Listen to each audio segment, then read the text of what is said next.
where are we? I've had so many different backgrounds over the years and chatting with you. Good to see you, by the way. I'm in my work in progress kitchen. Okay. At my farm. You're living in Nashville now, right? Yeah, not in the city of Nashville, but like close enough. That's like the closest city that people know. Right. Gotcha, man. Hey, congratulations on the Snoopy Cup. I've got thank you, Rylan. That it's kind of tough to see because the virtual background keeps taking it out. Yeah, that's quite a studio. Is that new? Looks like you've really.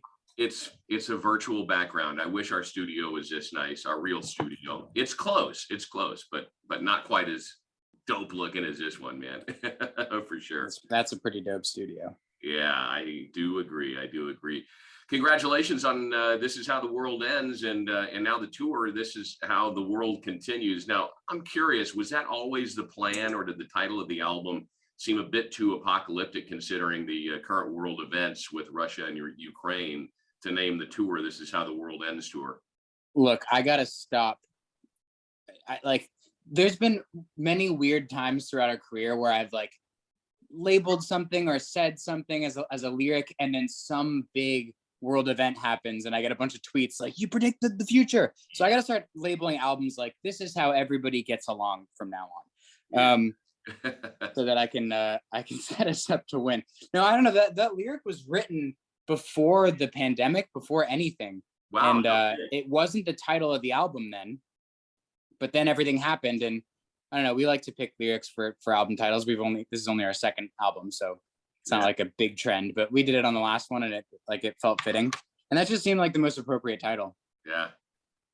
Wow, how geeked are you to be playing with My Chemical Romance? Oh my God, sharing the stage with that amazing band. Like, I'm containing my geekness pretty good. Like I'm 31. I can't like run around and jump around anymore like I used to. But I'm pretty stoked. Yeah, I'm really excited. Cool. We're all excited. Have you ever met those guys? Yeah, I've been. Mikey is also a Tennessee resident now, so we've had some hangs. Yeah, he's a good time. Very cool.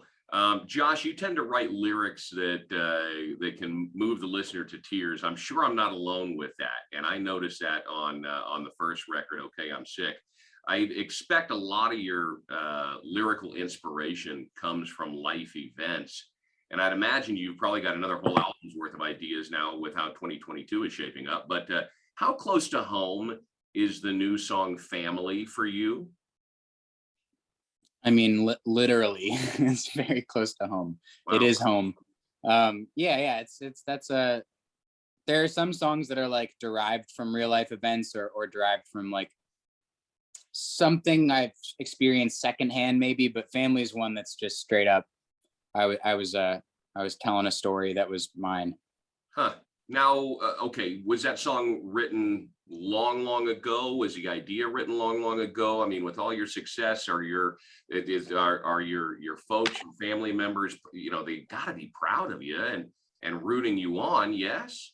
Oh no, super proud and rooting me on. Like what the song is I just struggle with my relationships, and it's not even just my family. I mean, even friendships. Yeah. For some reason, like as time passes and the older I get, and the more. I think what really like was the marking point was becoming fully self-sustainable, like not requiring any other human to live. Right. So I was, I make enough money. I'm like, everything, like once all that happened and I realized I could be isolated from other people. Like I didn't require other people. I really ran with that. Yeah. And I just disappeared from everybody's lives, like in a very big way. And then with my family in particular, I don't know, like, it's an issue that now that the songs come out, like a lot of people have expressed they felt too, but there's like this awkwardness being vulnerable around the people who are the closest to you. Mm-hmm. And who know you the most. And that feeling was just so intense for me that it just pushed me out. And I didn't really figure it out until I didn't realize exactly what was happening. I still don't know exactly what's happening, but I didn't realize that I was the one to blame for anything until I started writing the song. Because I think when I set out to write it, I was more just writing about what it felt like. And then as I got into it, it was like, I kind of had to take a step back and realize that I was the villain in that scenario. And then that sort of set the tone for the entire album. Like there isn't a bunch of songs like Family on the album necessarily, but there was something to me that was special about being the villain in a time now where everybody will do anything to not be the villain. Right. In anyone else's eyes. Like everybody wants to be, you know, morally superior. And I'm like, I'm going to write about all the ways in which I'm not. and just because it feels more comfortable for me to do that.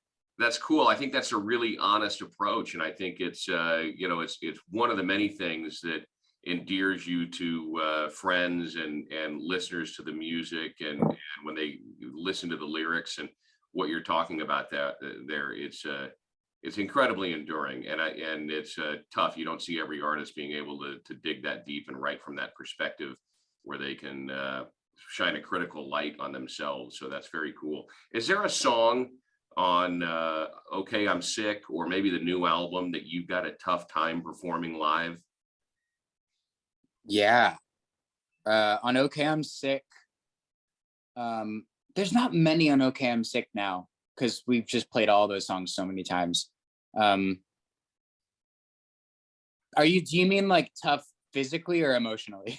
Tough emotionally, man, because watching you, I've seen the band play so many times, and you're just one of these guys that, you know, I see you perform and it really is coming from the heart, man. And I mean, you've really got a lot of pride. You're, you know, living out these songs as you're playing them. Yeah. So on Okay, I'm Sick, our song 24 was really hard. Like the first time we incorporated that into a set, but in such a good way though. Like it was hard for the right reasons. And then I have that experience now. On the last tour, we closed our set with My Funeral, which is the last song on the new record. And it's basically just like there's nothing to it. It's just an acoustic, and I'm playing acoustic and singing. And then at the end, the band kicks in. But most nights I got a little choked up, like, and then the last night of the tour, we played Nashville. It was the last night of the tour and it was like streamed. I fully choked up. Wow. And I was like full on tears and I couldn't get a word out at all. Cause I was just, you know how, when you're crying, like you just can't do it. Yeah. But again, like I love that. I love that can happen and that I'm not just like on autopilot up there, you know, saying words that don't mean anything anymore. Yeah. It still means something. And I just think it's really cool that happened at the end of the tour. It's like after playing the same song every single night, it still like has that effect on me. Yeah. Yeah. So I love that. Honestly, I live for that shit. I love that. Justin Furstenfeld from Blue October has a unique ability to do that as well. I don't know if you've I've seen it with him. But God dang, he's amazing. Yeah. Now, in another, you know, kind of going on that same topic, I would imagine that a band like the Eagles is just completely tired of playing Hotel California. Is there a song that you just assume never play again because you're burnt out on playing it live? No, I say no because we've said that so many times about different songs, and then like we don't play them for a little bit, and then we're all looking at a set list for a festival or something. We're like, oh, let's play this song, and everyone's like, yeah, sick. So no, cool. I don't think there is one. I mean, there's songs that like I definitely don't like. I'll always say no to on a set list, but it's usually more of a technical thing, like it's hard on my voice or it's, you know, something like that. Yeah. It's not because I just don't like the song. You've been a big proponent of helping out fellow bands that you respect, not the least of which is this amazing band called Dead Poets Society that I've been trying to bring about some awareness on the radio for. Tell me about how that relationship came together. Yeah, they're finally getting the recognition they deserve. It's so beautiful to see. Well, like, look, you've heard the band, you know how incredible they are. And I don't know if you've seen them live, but they're unbelievable live. July with them on the coast, and they played the rooftop of some pizza place in Cambria. Yeah. Sure. You know, it's cool. We got the good years of them when they didn't know how good they were. Yeah. Because that's like every band, you don't really know, like you want to think that you're good, that's why you're doing it, you want to think that people will like you, but you don't really know, like you're unsure. And we all knew that about Dead Poet Society, like even before they had a fan base or they were getting played on the radio or anything like that.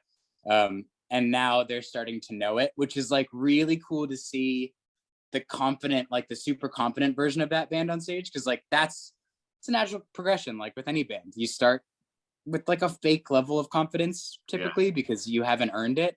And then you start getting it. And then you really see like who they are. And they're just like getting better and better. I want to say that it would be a dream show to see Badflower and Dead Poets Society with you guys headlining, doing a show here in Reno someday. Fingers crossed, maybe that'll happen. I don't see. Here's the thing: like we would always take them on tour. We talked about it for this last tour, but I was like, our whole band was like, you guys pretty soon will not be able to support us. Yeah. So we had our last little run. There's a little bit more stuff I can't talk about yet, but there's like a little bit more stuff we have planned. But for the most part, we're like, it's time. Fly, little bird. Like, go be great. Like, go be bigger than us. We'll go support you. Yeah. You seem to be on social media platforms fairly consistently. Do you have somebody in charge of posting on behalf of the band, or is it all you and the band members that are posting your own stuff, or is there a blend of stuff? I feel like I haven't been on consistently lately. Just because like I like taking time away from social media, like a lot of time away from social media. I feel healthier and happier. But typically, like if it's just shit posting, which there's a lot of that, like that's all me.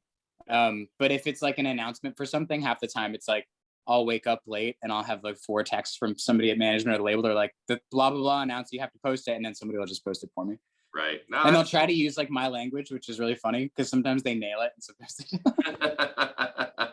don't. So like misspell words. It can really be a double-edged sword. Do you ever get bogged down by, the bullies on the keyboard when you post personal stuff, or do you consider it more of a cathartic release when you come up when somebody wants to pick a fight and you knock them down?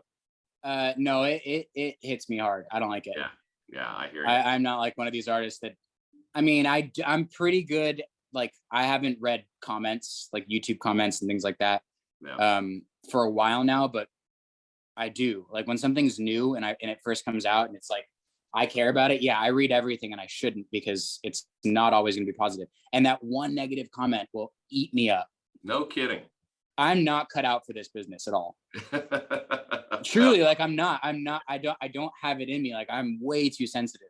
I think that's what, like, that sort of helps with the songwriting because I'm so sensitive. But then the business aspect of it, like having to put this out for people is, it's only great when it's great.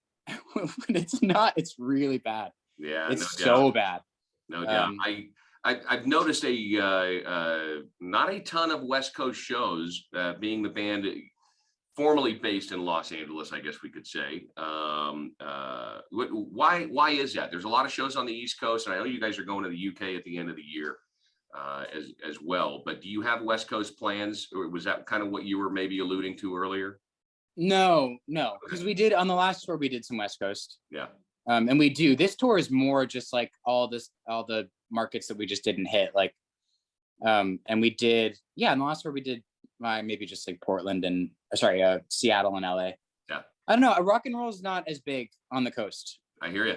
Yep. Yeah, not as people are into it, and we also don't do the booking, so we don't really know where the fans are, where people are going to show up, but we trust our agent to do that. So I hear you, man. I'm going to try and wrap this up. I know you've got another one coming up here. You've been doing this press bliss, and I really appreciate your time today, Josh. One last question.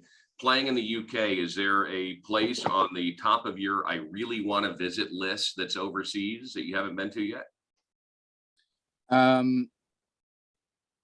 Amsterdam. Great place. Yeah. Took my wife there for our 10th wedding anniversary. Incredibly romantic. You would love it. Is it really? Very, very, very. Yes. I would expect lots of I would have used a lot of different words, but we'll see once I'm there. Yeah.